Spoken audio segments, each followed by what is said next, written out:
राधे राधे। कैसे हैं आप सब।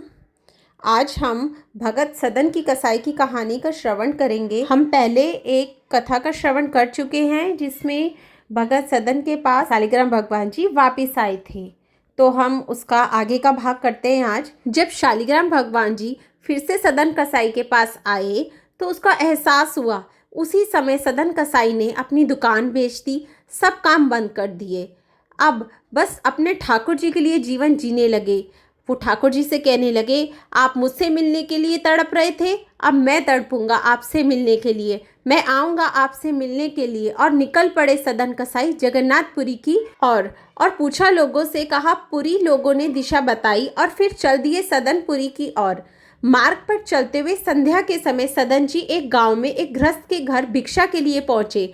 घर में दो व्यक्ति थे, एक पुरुष और उसकी स्त्री। स्त्री सदन जी के उस स्वस्थ, सुंदर और सबल पुरुष पर मोहित हो गई। आधी रात के समय सदन जी के पास आई और अनेक प्रकार के अशिष्ट चेष्टाएं चाहने लगी। ये देखकर सदन जी ने हाथ जोड़ के कहा, तुम मेरी माँ हो, अपने बच्चे की परीक्षा मत लो। माँ, मुझे तुम्हारा आशीर्वाद चाहिए। तुम्हारे पति होते हुए तुम किसी और पुरुष पर दृष्टि रखती हो। माँ, ये ठीक है। उस महिला ने यह समझ लिया कि उसके पति के डर से यह संत उसकी बात नहीं मानेंगे। उसने वहां जाकर एक तलवार ली और अपने पति सोते हुए पति के सिर पे काट दिया।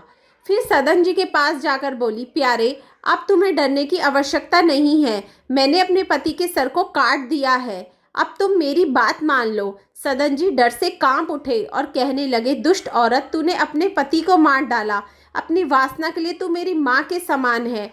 तेरी सोच कभी सच नहीं होगी। जब महिला को लगा अब ये मेरी बात नहीं मानेगा तो वे द्वार पर आके छाती पीटने लगी और रोने लगी। लोग उसका रोना सुनकर एकत्र हो गए। उस औरत ने कहा, इस यात्री ने मेरे पति को मार दिया है और यह मेरे साथ गलत चेष्टा करने की कोशिश कर रहा था। उस औरत ने भक्त सदन को कई तरह से बदनाम किया। कुछ लोगों ने उसे मारा भी, लेकिन सदन ने कोई स्पष्टीकरण नहीं दिया। मामला वहां के राजा के पास पहुंचा। सदन वास्तविकता में अपने प्रभु की लीला देख रहे थे, इसलिए अपराध ना करने पर भी अपराध स्वीकार कर लिया। राजा के आदेश के बाद उनके दोनों हाथों को काट दिया गया।